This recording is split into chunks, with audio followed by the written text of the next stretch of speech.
settled down in Britain, I thought I had left such horrors behind. But tonight, I'm investigating gang rape in Britain. I've been shocked to discover that it's happening right here.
To keep fit.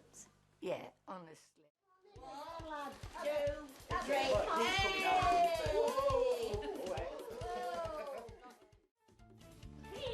Peas.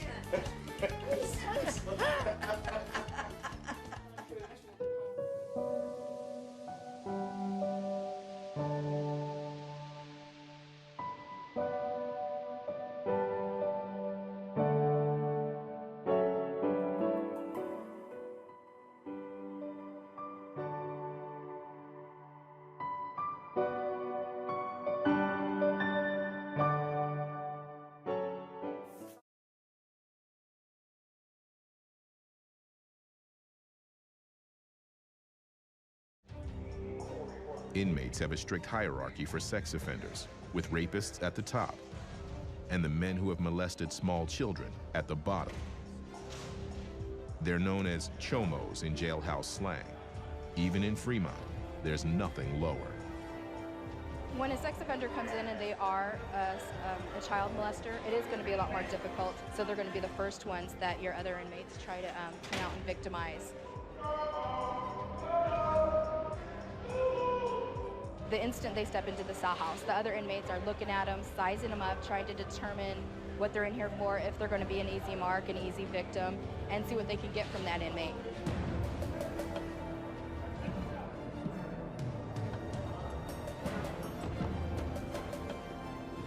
Yet one inmate on Fustini's cell block is unusually open about committing a sex crime.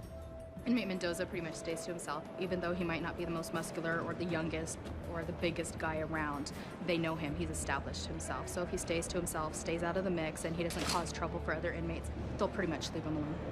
I guess based on his therapy and just the way he handles himself and just the person that he is, he does seem to be pretty confident about himself. Inmate Randall Mendoza was convicted of sexual assault and received a 16-year sentence. The victim of Mendoza's sex crime was a 12-year-old girl. She was the daughter of the woman he lived with, who was seriously ill at the time. And over the next 2.5 years or so, it really got bad. And during that time, my stepdaughter, her daughter, I kind of allowed her to become my partner as far as helping around the house, because I was working 7 days a week, 12 hours a day, and doing the cleaning and cooking. And during that time, I ended up sexually assaulting her. I knew it was wrong, but it's like I didn't want to do anything, but what made me dangerous at the time is I still did what I didn't want to do. I knew it was wrong and I couldn't stop myself. I was just so full of anger and stress and pushed to the end, and I wasn't thinking. It was total. I'm responsible for what I did because I allowed myself to get in that position. Mendoza only has 1 year left on his sentence, but he knows his crime will hang over him for the rest of his life. Sex offenders are singled out because they picked on the most innocent people there is. Their crime is the most heinous. My crime is heinous. Even though I wasn't a 2-year-old, but people look at that. They look at the age of the victim. They look what actually happened, what type of contact there was. If you enjoyed it, or if you brag about it, how you walk about it. But for the most part, sex offenders, they just get off on victimizing people that can't fight back. Mendoza says he's speaking out so people won't stereotype all sex offenders, but it puts him at risk.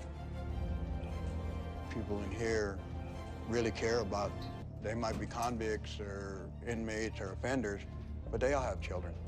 I'd be lying if I said I wasn't nervous about what I'm taking the time of telling you about, but I feel there's a reason for it, for me to educate people. But telling the truth sometimes comes at a price, and Randall Mendoza may have to pay.